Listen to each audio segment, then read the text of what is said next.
See what happens. Let's There go. we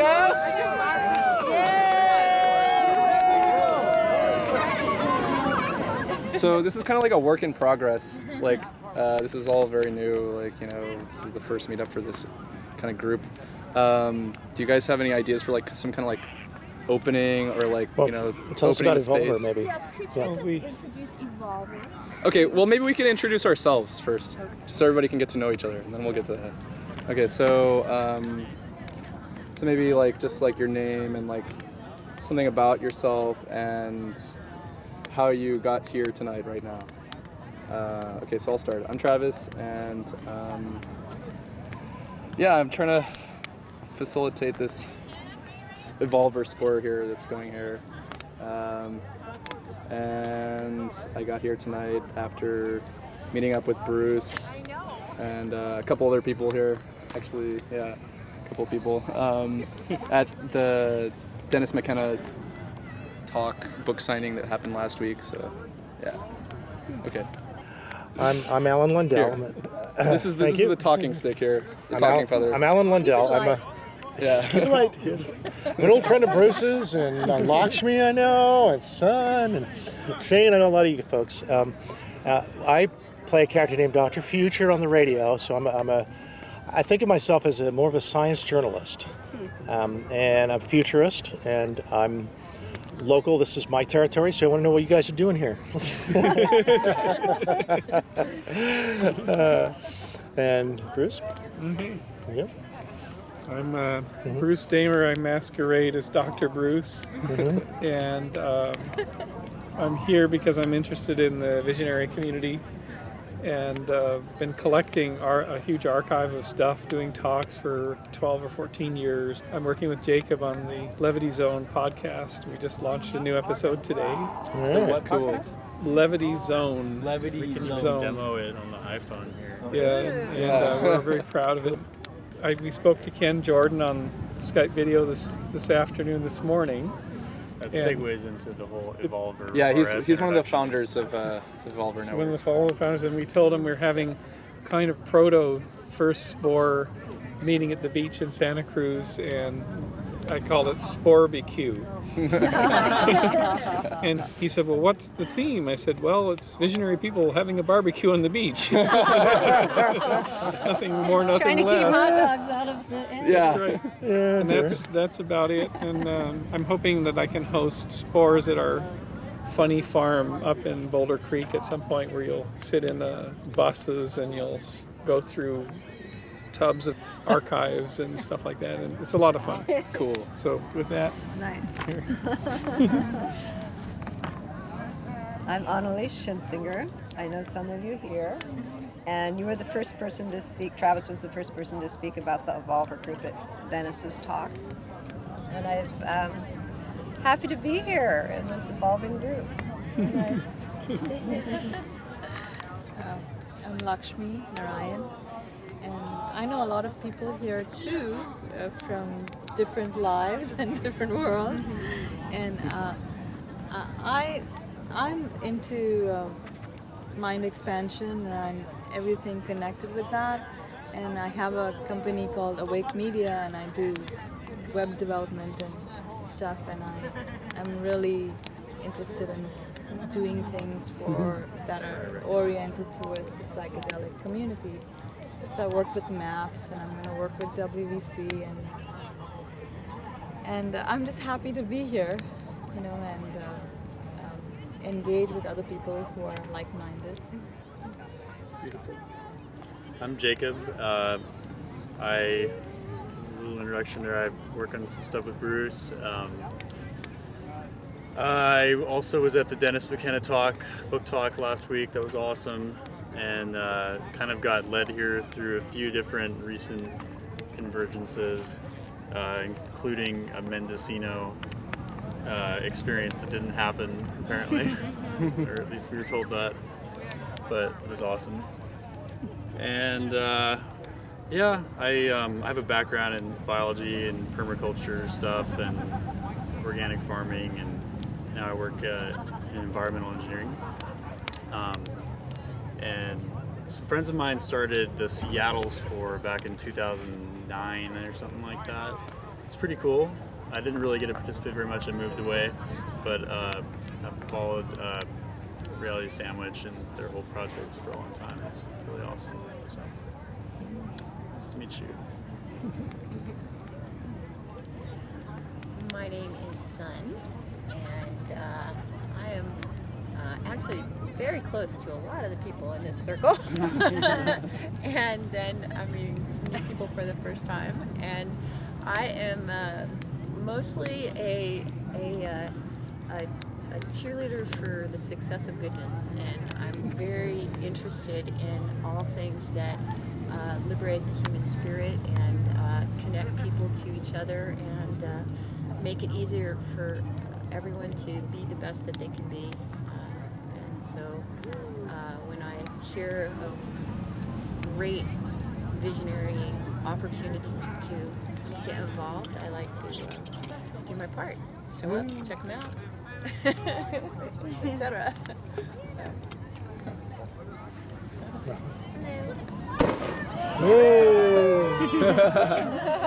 That's my What an introduction. I'm Sue, and I landed in here recently from San Diego, and I really love the sun and ale and all these fun experiences in front of their camera. And met this guy who's opened my mind to energy art, and I'm really enjoying landing here in Santa Cruz. I think this is a good spot for me right now. Absorbing all the different communities here and spreading love, just like sun, learning. So, thank you. Hello, I'm Shane. I'm a Santa Cruz. I'll make up a new title, Cybernaut. Not a new title, but for me. Native too, right? I'm a native Santa Cruz. I was born on the west side. 7 midwives at my birth. Santa Cruz. Seven midwives. She started midwife in Santa Cruz. Wow, wow, cool. So I've been coming to this beach for a long time. And, Shane, I know you. Oh Yeah. my god. Okay. Are you one of the midwives? No. He's all grown up. He's bigger than you saw him last time. So I truly believe, having been raised amongst cyberculture and having the privilege of knowing Alan the Sun for 20 years now, that we can truly change consciousness through technology, and that computers enabled with creativity allow people to experience things that otherwise would only exist in our imagination. And this allows us to accelerate consciousness. And I'm not actually crying, the smoke is getting to me. Even though you are passionate. Yeah, if you're crying, I'm give a good Dramatic effect. Computers can save our lives. So I'll leave on that note. I'll say one more thing, and that's that I truly believe computers and the internet and new technology is giving people, all of us, a new freedom. Freedom of creativity and to build new social structures that never existed before, and to essentially turn the power structures upside down and give people the power. And we got to keep pressing forward with our creativity and holding the space to do something more. Yeah. Hi, my name is Jessica. I'm studying to be a holistic nurse, and I just want to be here to meet more people, to get more connected with people, and have a good time, and create this positive energy that we all have and we're sharing with each other. I'm Sergio. I'm here. I was invited by Travis. We're in the same grad program. We're studying to be psychotherapists, but our orientation is transpersonal, so it's kind of more beyond the limitations of traditional psychology and more of a spiritual and potential focus. So I guess it's kind of, I'm always interested in connecting with people and just hearing what they have to say and just you know, trying to expand conscious individually and collectively. So, yeah, happy to be here. All right. Well, let's see. My name is Jan, and I think I moved 22 times before I was 19, and then moved here, and I'll turn 60 this December, and I haven't moved since. So, and I've been many things in my life here, many things. I think I knew Shane when my partner and I Christy, used to have a childcare group for the midwives' kids. And your mom's Kate and your brother's Nathan. right. We used to nap them under the catamarans over on Twin Lakes Beach. That was the nap place.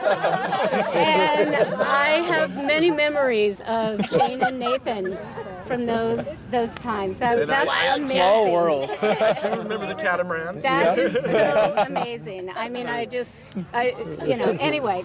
I have always, because of moving all the time, always had to make community wherever I went. And community is really important to me. But 2 years ago, I lost my youngest son to a drug overdose. And that pretty much blew the life of me and my family into a million pieces. And we're all catching those pieces and looking for them and letting some go. And so it's a huge transition time. And my son was a pretty visionary guy. And, well, that's an understatement. He was a very visionary person. And he left me with a lot of, just a lot of doorways to go into and explore. And so that's what I'm trying to do right now. I work as a moderator on Blue Light, which is a harm reduction drug forum. And my son used to be a moderator on the same drug forum. And so I work a lot with mostly young people from all over the world who are really, really hurting. Really, really hurting. And so I feel like for myself, I really like to do as much as I can to connect with other people who are just as in love with this planet and this life as I am, because it really helps me when I talk to people that have lost that any connection. It really helps. And so I'm trying to get more involved myself with just that community. Because otherwise I'm in a lot of busy communities of busy people like you were talking about in the parking lot of Whole Foods. By the way, I'm late for yoga. I know. I'm supposed to be doing my Gotta mindfulness. fucking meditate right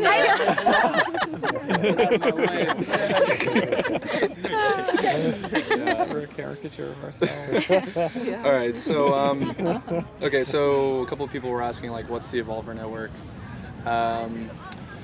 Basically, it's kind of like I don't know. I feel like I keep repeating the same things. It's like a platform of like collaboration between different groups of people, different organizations, community building, to kind of change the world, for the better, like in a like visionary way, I guess. Yeah, and okay, so I just moved kind of from the Bay Area like a month ago, and they have like an Evolver network going there, and it's pretty strong, and it's like really amazing, like a lot of events going on all the time. It was really cool. And then there isn't one here, and I was kind of surprised about that, because this place is like vibing with so much energy, like it's crazy. So yeah, you started it. Yeah, exactly. Yeah.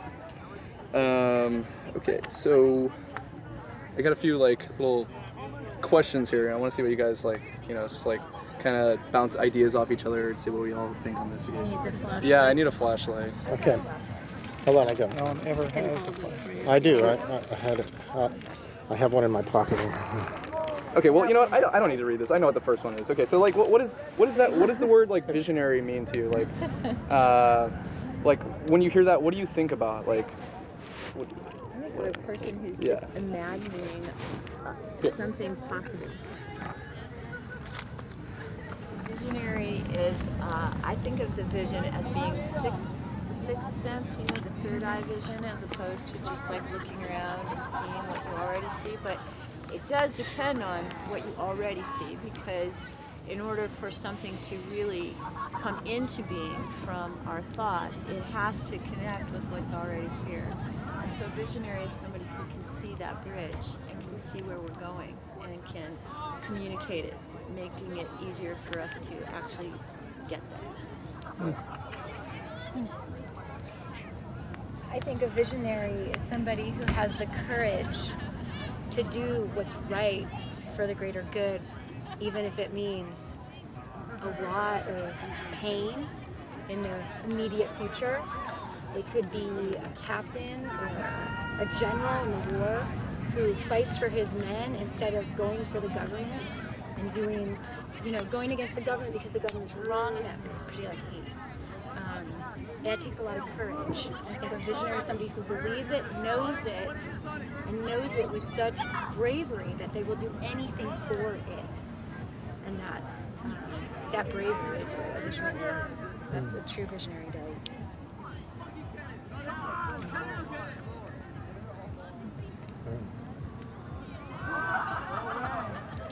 I think the visionary can be people who choose to push themselves to edges of reality, to not allow the mind to retreat to superficiality or compromise too much with monkey patterns, because and that can be a really fun place to inhabit, and it can also be very challenging, as we all know.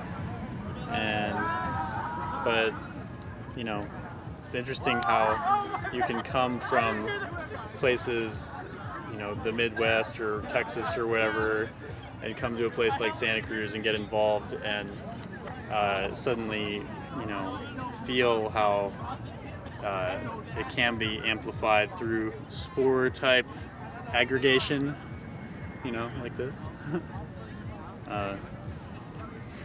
Also, well, that's about it.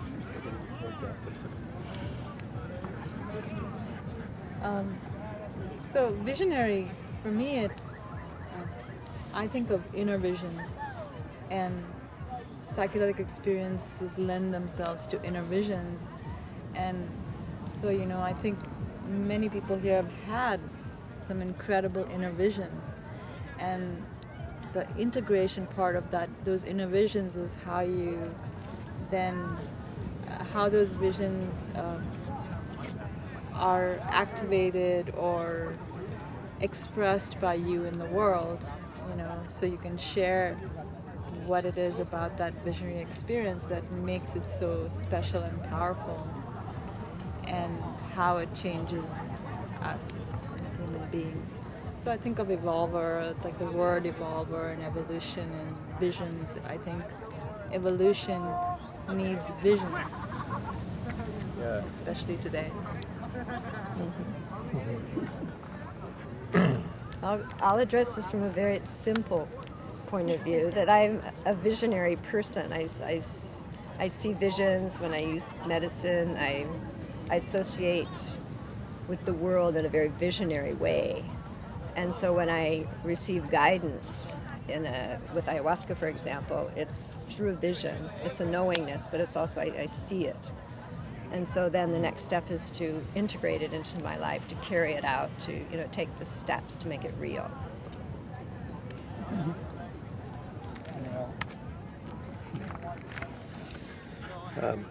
To me, a visionary is someone with their head in the stars and yet their feet on the ground.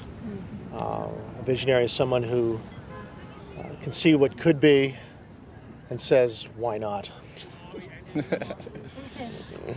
And helps make it happen. Yeah. Yeah, I definitely resonate with what everybody's saying. Like the last guys are all saying, being able to envision yourself or the world or a way of doing things in a different way, and being able to like bring it into being, like bring it into manifestation. I think that's like the visionary quest.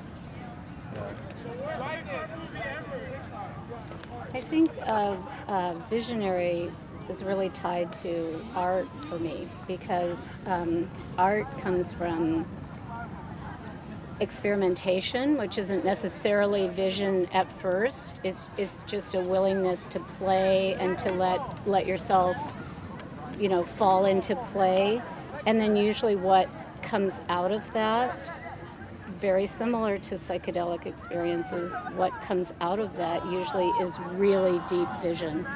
And I think that is such a healing thing, that humans have always had that, and we've been losing it by degrees through the cultures, and it just to keep that alive, to keep that whole sense of playfulness and imagination as really the core of our existence here, is. And also, I guess the other thing I think of with visionary is being able to realize the unseen, everything that's unseen, that we're just always in and we forget about it, but it's there. And so whatever way we use to access that, I would call that vision on a deeper level. And it's always so exciting to me to have that. Sides for the smoke one more time. Yeah. I'm the person that the smoke always follows, apparently, tonight. There's always a designated smoke target. So there's a couple of things I heard here that, to me, seem really true for a visionary. One is visionary needs to be brave. But they imagine what could be and look for a practical way to make it so. And that requires that one is brave and strong and believes in their own vision over, if you will, the naysayers and the resistance that's natural to the process. I believe visionaries work for the common good. There's one thing that it's the concept that we can create something greater and make a real change, a real difference, a significant difference. The visionary is like a child in a way. They're able to tap their sort of unleash, if you will, their creativity and use that creativity in practical ways. And as Al put it, head in the stars and feet on the ground. It's a good way to put it. It's sort of like the 4-year-old becoming an adult and then figuring out how to make their dreams come true. So to me, visionaries are pioneers and warriors in their own right. They sort of defy the norm to be themselves. That's all.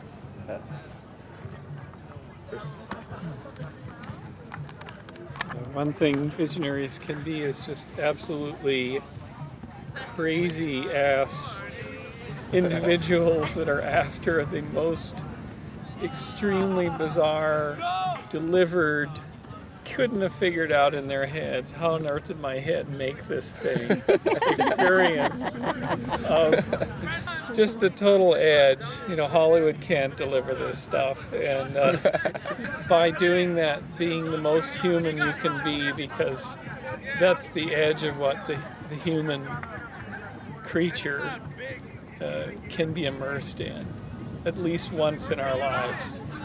That we are immersed in such incredible, I call it sometimes the majesty, or the whole thing is wide open. So, being there. I'm alive. Any other feather seekers? I have a vision of a world where you could expand your consciousness without fear of being put in prison.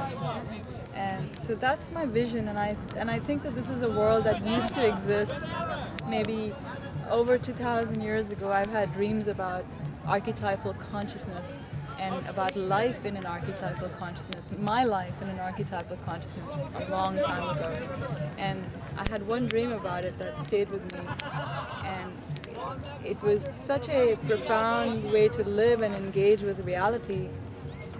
Not that I don't have profound engagements with reality now. I do, and I'm sure we all do. But the culture and the civilization that we could have, if that was universal, I think is beyond our imagination right now. So I'm here for that. That's the vision.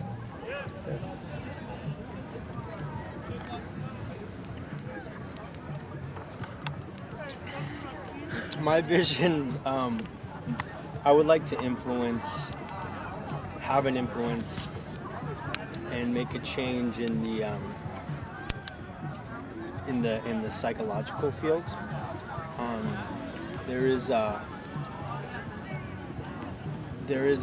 school called Psychology of Liberation, and it actually talks about how the mental health system is kind of the way it's being practiced is a facet of neo-colonialism, and kind of a way to, still keep people functioning in a unhealthy system. So I would like to bring some more congruence on what is actually, how actually sometimes not functioning in a healthy system is the first step into getting healthy. So I would like to continue that work in that realm, and I think that there is a lot of cool stuff happening with somatics and somatic psychology, but now it's getting the word out there and just really being vocal about what's wrong with the system and what are some alternatives. That means I develop some kind of middle ground, or I don't know, some kind of bridge between the two worlds, because I'm not trying to come from a demonizing place, like, oh, there's these, people that are, trying to, I think everyone has a good reason, usually for what they do. It's really an empathetic path that I try to, be on. But, if that, hopefully that kind of encapsulates what my vision is. But I also have a vision of a nice warm bed. So with that, I'm gonna bid you farewell and good night. Thank you so much. It's been a great. My wife was working all day too, so she's kind of tired. All right.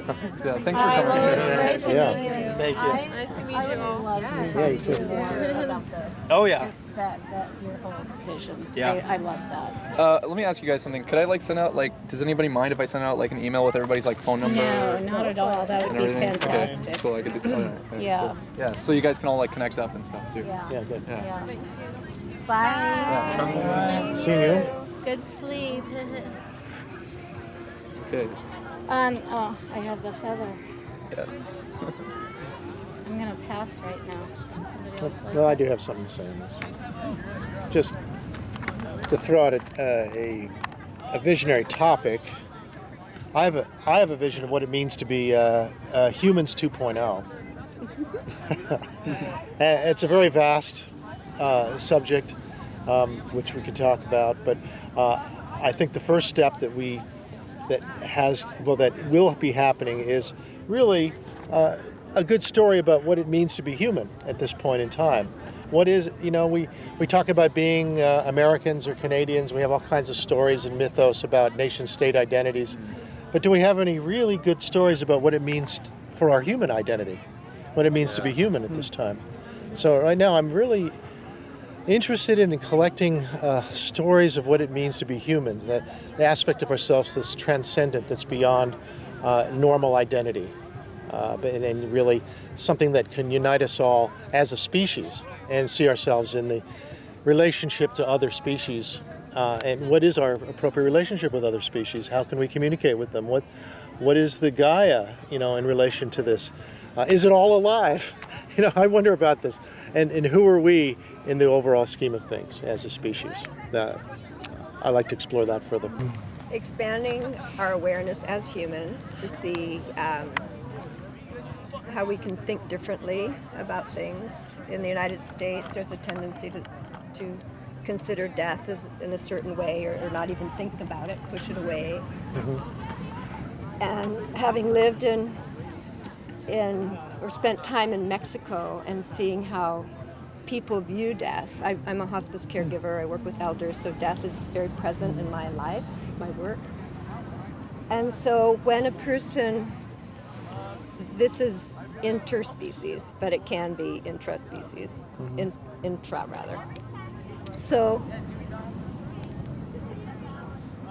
when we expand our consciousness, either through entheogens or through assisting somebody in the dying process, the veil is very thin, and we experience things that normally we wouldn't. So our hearts are open, our minds are open, and we begin to question and see things in a different way.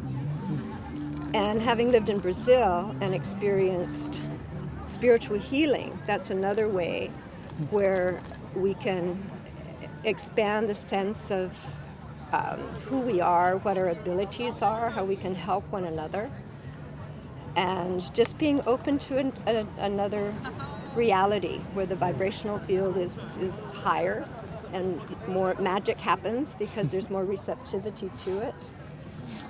And with ayahuasca, the communication with plants, with animals is enhanced. So there are many ways, like there's small steps that we can take in our daily lives to increase our understanding, expand our consciousness, heighten our awareness. So, and then inviting dialogue, like having salons. This is big in Paris right now, having salons where people talk about death and just invite different views. I'm writing about death, I'm writing about spiritual healing because it's exciting for me.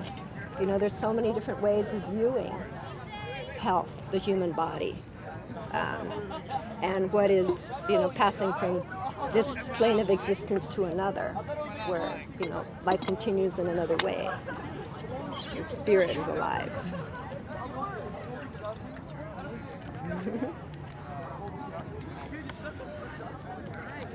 So what's the vision? Can you speak up a little bit? Yeah. What's currently most interesting to me about the purpose for life and the deepest thing that we can do with our energy, that I can do with my energy, is somewhere between identifying what's really sacred and makes life as a human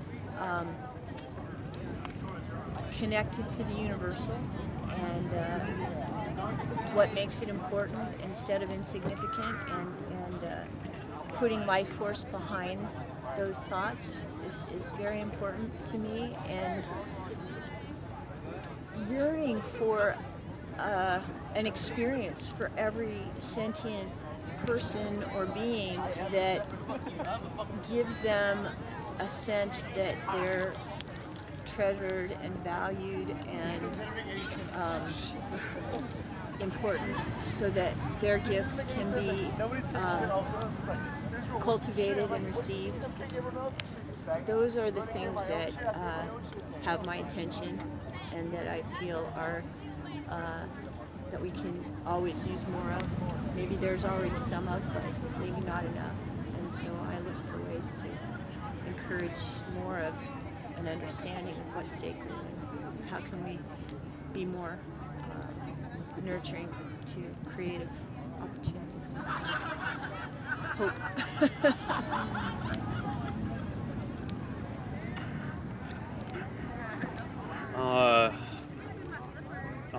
terms of the sacred, and Alan was talking about planet, other species, definitely have this vision from working on a farm and gardening a lot in my life, and then taking breaks from computers entirely, and then becoming super geeky on tech again, and feeling kind of like getting trapped in it, is that I do have this vision that we actually are ultimately extremely drawn to, and probably going to become convinced that we're going to be here for a while. Maybe we'll have people, crossing planes, going to other planets and star systems. I mean, I think that'd be awesome, and I'm pretty down for that. But also just this idea that it's not too late, and that a lot of our culture is constantly falling over itself because we think, so many things are so out of control and so beyond repair that we just kind of start to block them out. And there still is way too much of that, even way beyond climate change. But I do, like, if you look at all the, design trends, of integrating more and more, people are really attracted to biological, curves and patterns, and everything keeps getting more and more, not just greenwashed, but actually, like, we crave it. And I think that's why Avatar meant a lot to a lot of people, but that we could actually get to this point where there's enough examples of it, because in my experience in permaculture and a lot of these areas where it requires you to do a lot of work that is typically done by people of, Latinos, or people that, it's a lot of manual labor that, wealthier classes have passed off. Doesn't matter if it's organic or whatever. Any big farms, use lots of people who did not get as many opportunities handed down to them. And, it seems very unlikely to me that people are going to be able to delude themselves for too much longer that, we're really saving ourselves with technology solely, without really stepping back and looking at priorities. And yeah, I don't know, but I do have that vision, particularly because I think it can be so beautiful when you do go to a place where people, like in Bali, and when you can really see what interaction and symbiosis with ecology, and getting to that point where you cannot even detect, the most advanced, civilizations out there perhaps are so indetectable from their environment. Mushrooms could be that, and that's why this whole evolver spore concept is pretty cool, because we do come together and we can form, fruiting bodies, which might look like penises and might not. Maybe there'll be a ball-shaped one, like a dome or something. It doesn't have to be phallic. I just thought I'd throw that out there. We've had a lot of problems with men on this planet. There's got to be some sneaky healing going on here to help these guys out. I'll take it. I'm getting burned by the fire. Yeah. So, I don't know. I feel like this is such a big question. Like, what is my vision? What's our vision? I think permaculture is like a really good metaphor for how I see what I would like to see in the world. Like, different systems, different species in an ecosystem working together, like kind of in this integrated super organism kind of thing. Yeah, like I think that can also be like applied on like a human level. Maybe another analogy might be like, it's kind of like music or something. It's like each person is playing their own note in this like great musical orchestra, everything comes together, everybody's in harmony with community.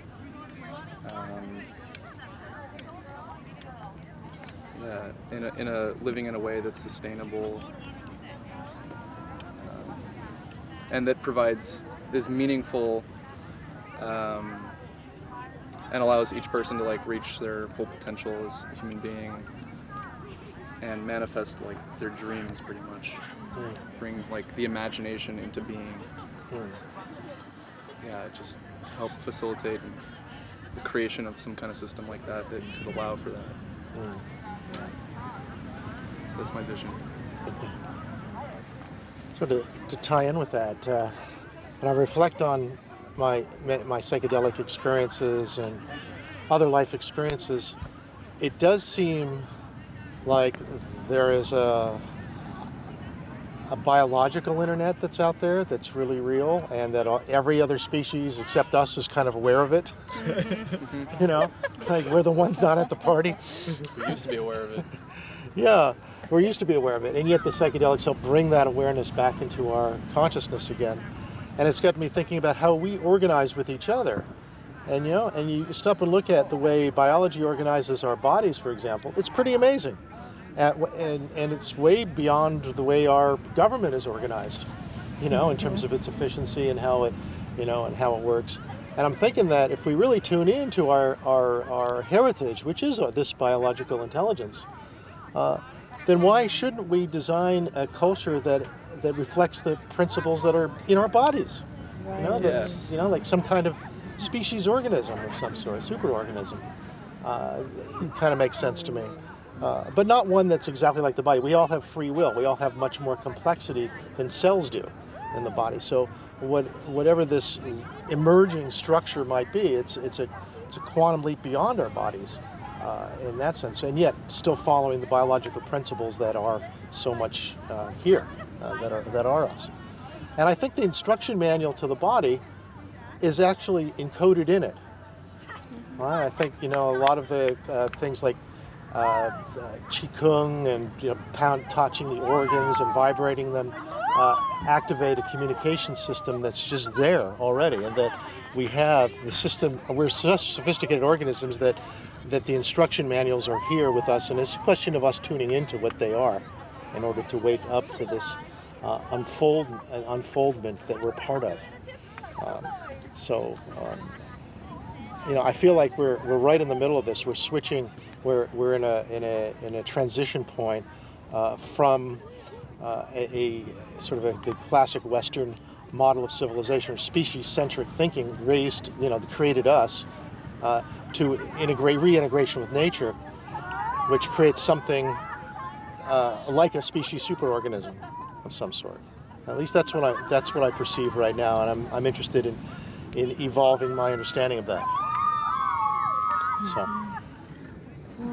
Well, Bruce Lipton talks about that a lot, you know, about the body and the cells. And one of the things he said, which I really thought was great, was about how the resources in a cell are like a bank account, and they're there not just for the use of the cell, but for the use of any cell in the body, so that all the cells are holding resources as much as they can hold. And then when there is a need, it's taken from whichever cells are closest, or whichever cells make the most sense to take from. But it's a collective resource, even though they're individually held. I thought there was something in that for capitalism. Distribution, yeah, exactly. It's a sensible distribution. Yeah, that you know, maybe you have a lot, but then as soon as there's a need, it's everyone's. I don't know if we could ever become that way, but the body works that way. I think. You Interesting. want to say something? Yeah, just in response to that, I think the analogous thing that a lot of great teachers talk about, including the Dalai Lama, is the idea that bodhicitta can solve the problems. And my interpretation of bodhicitta is goodwill. You know, just the abundance of a sense that I have something to offer you and you have something to offer us, and that there is naturally an abundance of what we actually need in the moment, and to go through life with that sense is very different than going through life with the sense that there's not enough and there's something to be afraid of, and that I'm isolated and alone and not connected. And so just the very idea of bodhicitta, that there is goodwill and that an individual is part of that flow of goodwill is Here they come. exactly the It's 10 o'clock. social analogy Wow. to the Bruce Lipton Do you guys- was Yeah. talking about. Do you guys want to It's the continue like in the mindset. parking lot or something? I think I'm ready to call it a night. How about Okay. next week? Okay. Again. Well, we could. Clean up. Sure. I mean, hold on. Is there anything really pressing? No, we could save this stuff for later. We can do a Google Hangout. All right, Or- yeah. good job. Travis, Yeah. yeah, Thank as you long so as much. they get started, Yeah. it'll Yeah, be. thank you everybody for coming. Thank you for Distracted doesn't chase They might give us another couple minutes here. Oh, we all need a hug. The hug side. All right. You guys want to like? Yeah. Do you guys want to like home or something? Oh, well, Is The everybody okay hug with is the hug is the thing. yeah, here. Ah. Oh, that's good. Yeah, Work on let's our do an frequencies.